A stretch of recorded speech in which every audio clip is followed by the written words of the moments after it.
ito yung unang ginawa namin.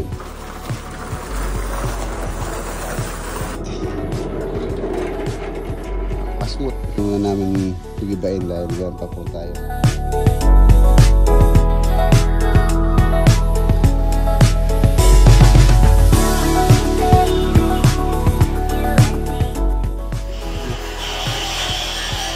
Ganda.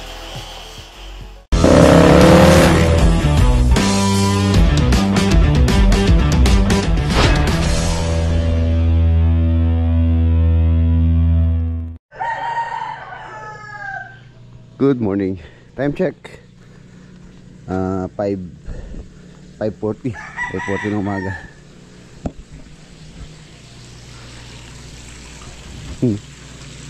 Kainin muna natin sila bago ako umalis. Daily routine. Ayan mga boss. Siyempre meron tayong kailangan na kainin bago umalis. Muli na ako ng pagkain ng koi. Ito, isang balde. You know?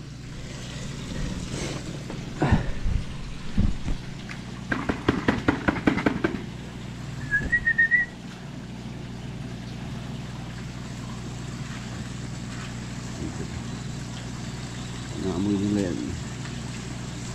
Yun na.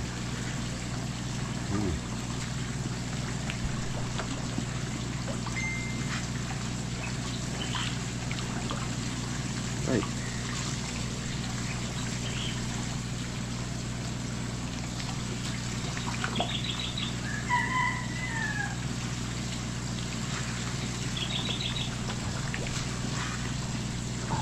Okay na muna yan.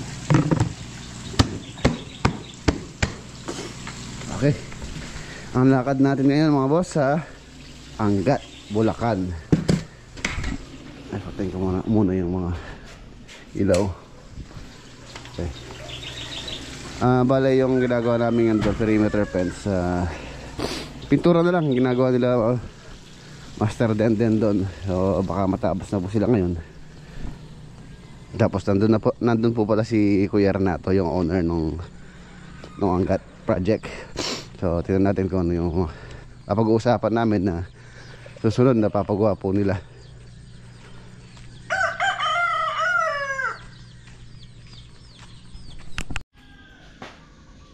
Ayan, bale yung palang mga grills sa San Fernando project mga boss na pinafabricate na po rito. Ito. Ayan yung mga materials.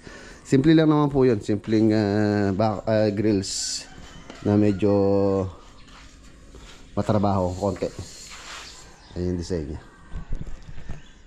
Napakasinsin niya. Halos sa 2 inches po yung spacing nito. Center. Kaya kung mapansin nyo yung kanyang gap halos sa 1. Ayan o. Halos 1 lang. 2 inches sentro. Ayan, napakasinsin. Tapos ang design niya, naka 45 yung dulo ng 1x1. Tapos nakasarado sa ilalim. Medyo matrabaho po ito kung sumahin dahil kailangan mo pang sarado to. Sarado mabuti, saka sa ilalim. Tapos yun, yung grinder pa, lilinisin bago lagay. So simple siya na medyo matrabahong konti. Ayun po siya, para lang siyang na patayo yung design ng mga 1x1. So, tapos yung kanyang pinaka support sa 2x3. So tingnan natin pagka nakalagay na doon yan. So si Tamaraw ang gagamitin ko po, si Tamtam. Para matapos kasi sila doon, so makapag-pull out tayo ng mga gamit, ang mga tools na ginagamit po doon. So yun, para ko sanang gamitin yung bagong change oil na say 900. So kung gagamitin ko yun, wala tayong maisasakay pabalik. So minabuti ko na ito na lang ang sasakyan ko ngayon. Tapos yung pickup, ayun, tulog siya. Tulog pa rin hanggang ngayon, hindi ko pa nagamit this week. Siguro pagpunta natin ng Olonga po, baka magamit ko siya. Inaantay ko lang po matapos yung doon, yung kanilang pagde-demolish. So pagka natapos yung pagde-demolish po nila doon, pwede na po kami mag-layout. Yan, demolish muna. Hindi ko alam kung matatapos po sila ngayong week na to, kung hindi masyadong papuno yung area ng mga debris, ng mga pinagtibagan. Sabi ko dapat i-clear nila yon pagka dating namin or pagka layout, so wala nang obstruction, wala nang sa gabal or sa bagal, sa gabal. Ayan, pagka layout para mabilis yung pag-layout po namin doon. So tawag na lang ako mamaya sa kanila kung ano na yung status ng pag-demolish nila doon sa Olongapo project. Ayan, shoutout nga pala kay Canlas Builders, you know. Let's go mga boss, para maaga tayo. Ayan mga boss, nandito na tayo dito sa Bustos yata. Dito merong alternate route dito sa papuntang Angat. Ayan, ito yung alternate route. Lusot natin dito sa may Tibagan.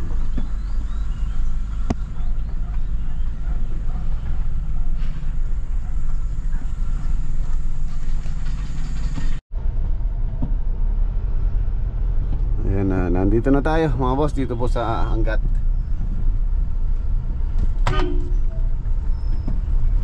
Angat, Bulacan.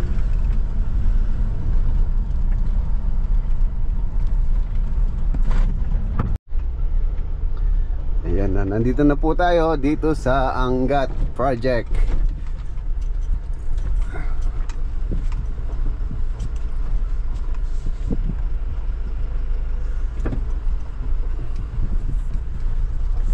You know. Alright.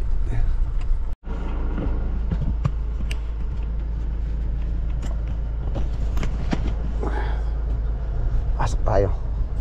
Buwan natin pasok ng Tamaraw.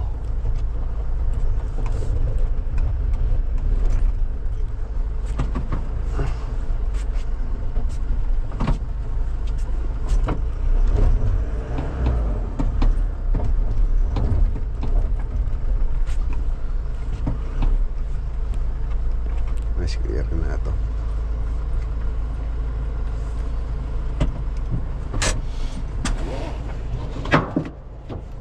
Okay.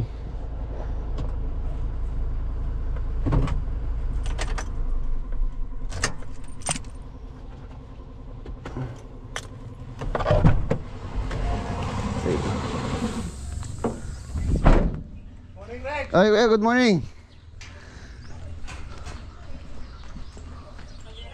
Morning po. Okay.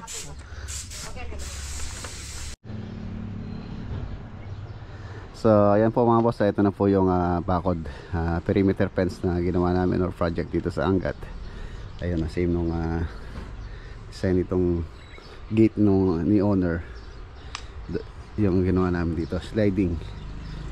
Meron siyang canopy. So yung mga column hindi na po namin fininis or pinuturahan din dahil balak po ni owner na i-improve yan, lagyan po ng cladding na decostone. Saka itong wall na to lagyan ng fluted panel. Ayan, ayun o. Kaya kung makapansin nyo, pinaluwangan ko dito sa space na to. Yung kasing decostone nasa 1.5 inch kasama yung mortar. Pagka nalagyan yun, at least meron pa siyang space dito. Ayan, sliding, ang ganda oh. Sliding gate, napaka smooth niyang itulak, diba?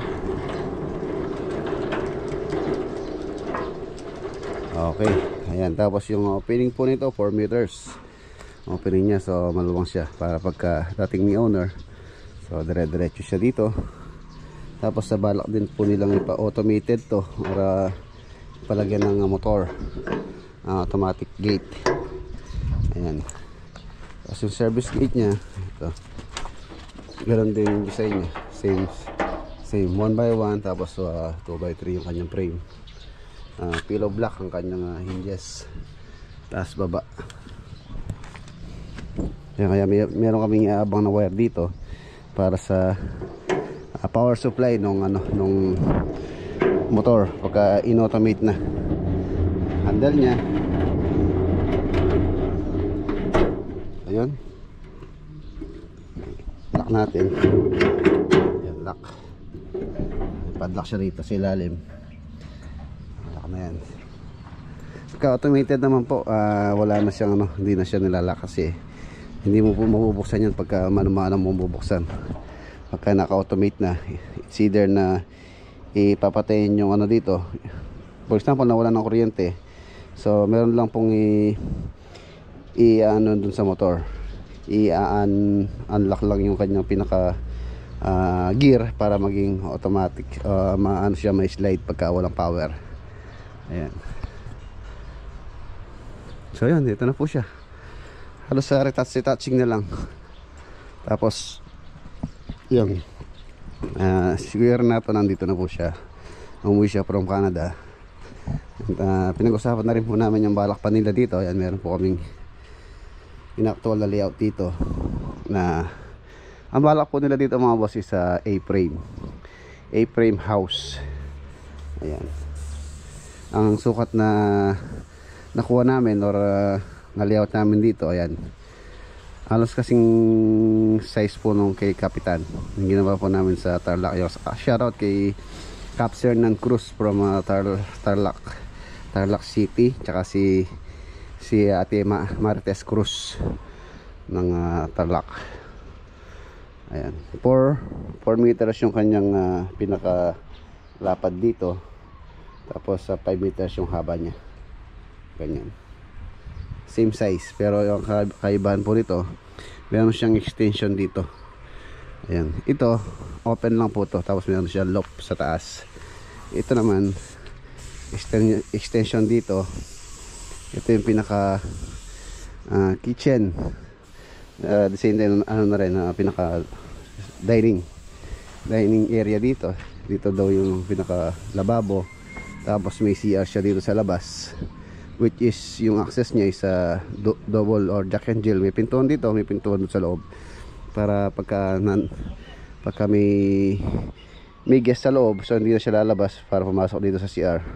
Meron siyang access doon sa loob, tapos may access din siya dito sa labas. Jack and Jill ang tawag po doon, dalawa yung pintuan.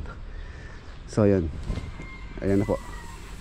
Retouching na lang sila, siguro babalik na lang kami dito, sirapan din tapos na yung pintura. So ang next dito is yun, ito yung A-frame house. Nasa 20 square meter pala to, 4x5 square meter. Tapos separate pa yung extension doon. Ayan.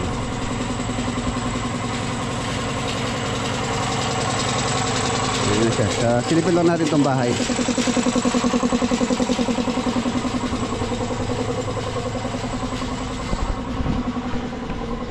Ang ganda oh.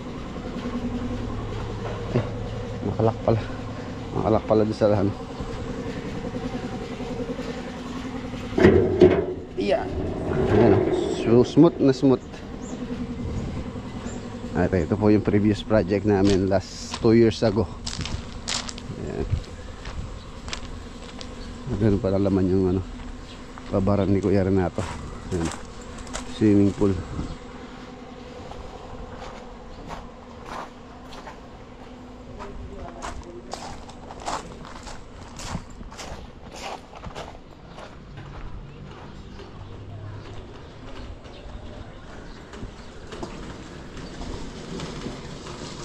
Ayan yung bahay. Ang ganda pa.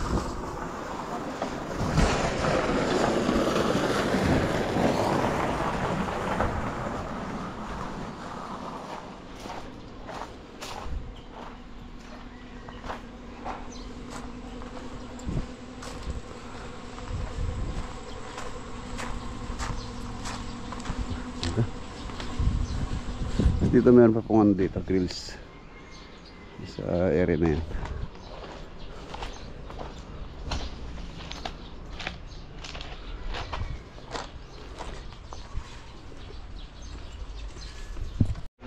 Wow.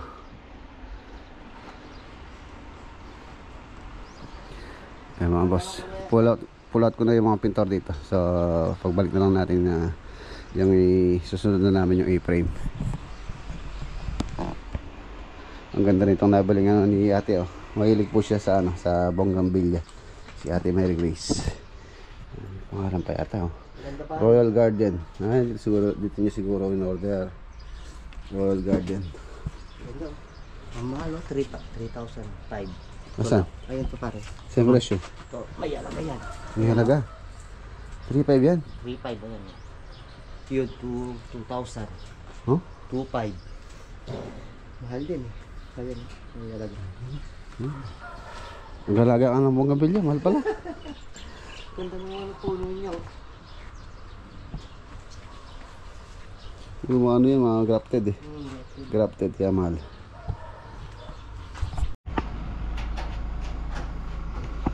Ayan, ay sasakay na lang po namin tong kolong para hindi na sila mag-drive. Tapos may problema din sa sprocket. Palit yung sprocket, no? O pare, ayun, oh, wala nang mga hindi. Putol-putol pare. Putol-putol. Pinutol mo yata eh. Buti Sige, tingnan natin yung mga sakay natin, tayong tatlo.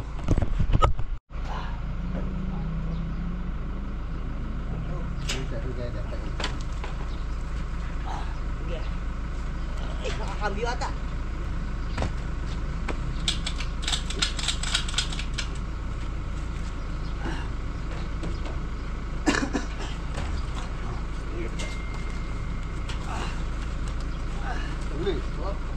One, two,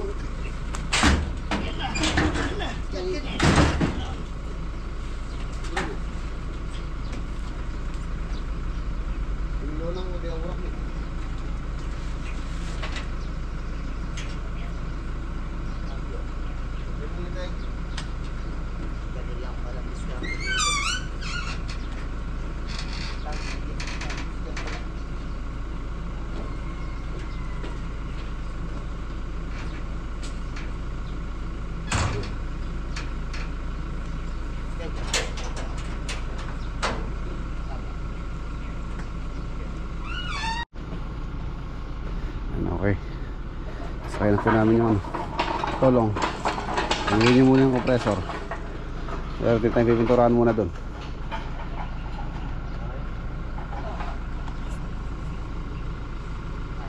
Juye, hindi mo matakaya eh. Pero pagka tilapia, nabilis ka eh. Ayun na.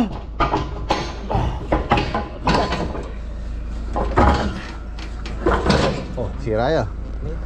Sila makapagulagan mo tayo. Ayun o, ayun na mga si Kuya Renato. Shoutout sa inyo. Shoutout kay Ate Mary Grace. Oo, shoutout namin. Mga anak ko dyan. Kaya na Mainit dito. na-enjoy po niya yung init. Oo, enjoy ko init. Lagi ako nasa room. Nasa aircon ako lagi. Kaya siya kayo, may bago po, di ba? May magputol sa dito. Ako, iba eh. Ngayon din, masarap ang panahon lalo ngayon doon. Ano lang, malamig doon na. Tama lang. Na medyo mainit po. Hindi ka tulad ng dating ano. Ayun, tumatawag na. Ayun, so pauwi na po kami. So balik na lang Pauwi po na sa Monday. Oo, ngayon nag-ano. Soft drinks. Dalhin nyo yung inyong yung cup nyo. O yung kape, child drink to. So, para pag nauho tayo sa daan. Paano po kuya? Okay, Sige sige. po tayo ulit sa Monday. Kita. Opo. Okay na. Sige po. Message mo lang at kung kailangan na natin. Okay po kuya. Okay. Okay mga boss, ayan, nakasakay na yung gamit.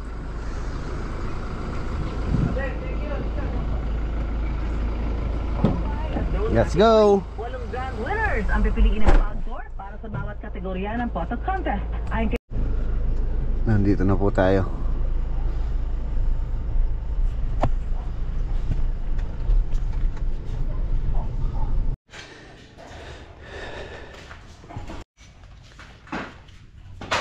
Nuli ka pala namin check na. Gusto nyo lang yata itang welding. Ha? Saan? Itang welding eh. Wala mo welding ka na. Sulag yan lang tayo. Dari basag. Wala mo balo. Tama.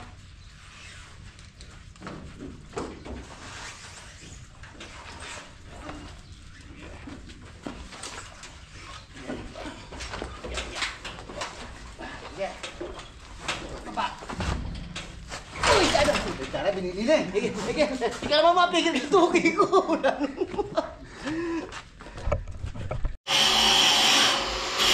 Ayan mga boss,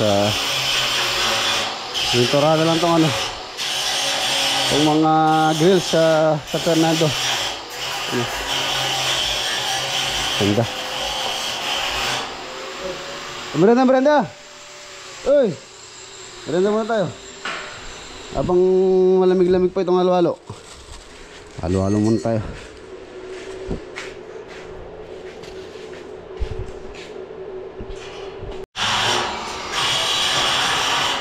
Ayan mga boss, gagawin ko lang yung ano dito sa fish pan. Bumili po ako ng aerator.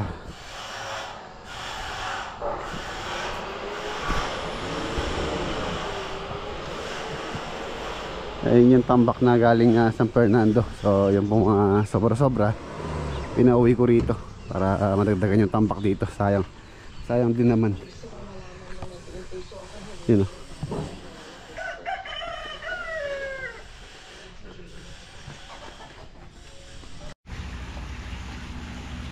Ayan mga boss, nilagyan ko po siya ng aerator. Ayan na, 3. Ayan Lalaboy, naglumot na oh.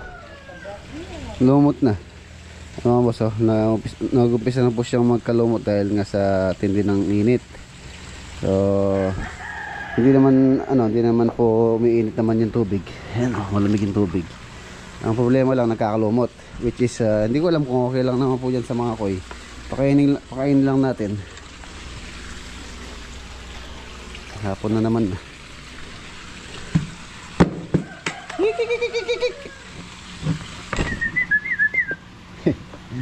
Parang ibon. Oh, ito. Oh. Kain. Kain na. Ha?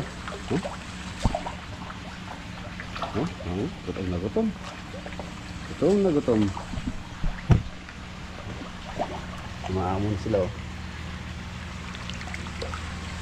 Maamon na sila. Sasanay na sila. Yan.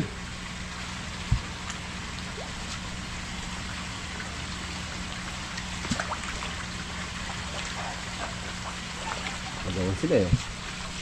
Dito sa kawin doon, baka yung mga maliit, di makakain.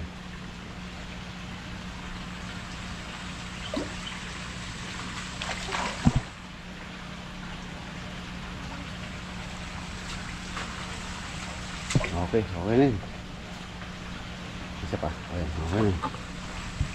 Okay mga boss, update lang tayo dun sa ginagawa po namin dito. So bukas, yan na rin bukas kung saan ako schedule bukas. Yan, meron na siyang pump. Tapos meron na rin aerator. Ayos. Ayan, ito po yung tambak. Galing po sana to sa San Fernando. Yan o, maraming dami din. Siguro kung susumahin ito mga boss, siguro mga 3 elf. 3 elf, which is ang price dito nasa 1.8. So biro nyo yun, sayang. Hindi nakadagdag pa dito sa tambak dito sa farm.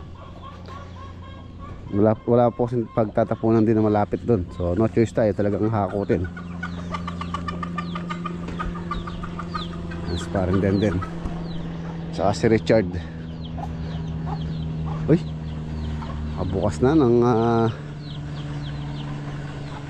kabayong pula. Kabayong pula ni Den. Talagang pagka sa Red Doors mabilis ka no? Oo naman. Mabilis ka pagka Red Doors silipin na natin itong ginagawa namin dito.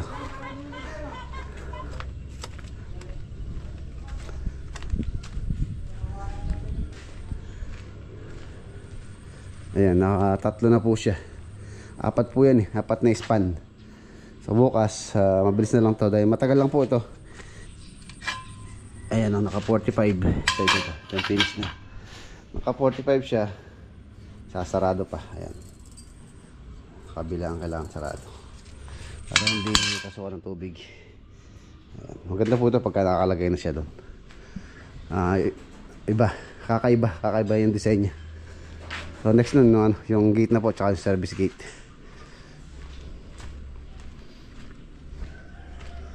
So yun.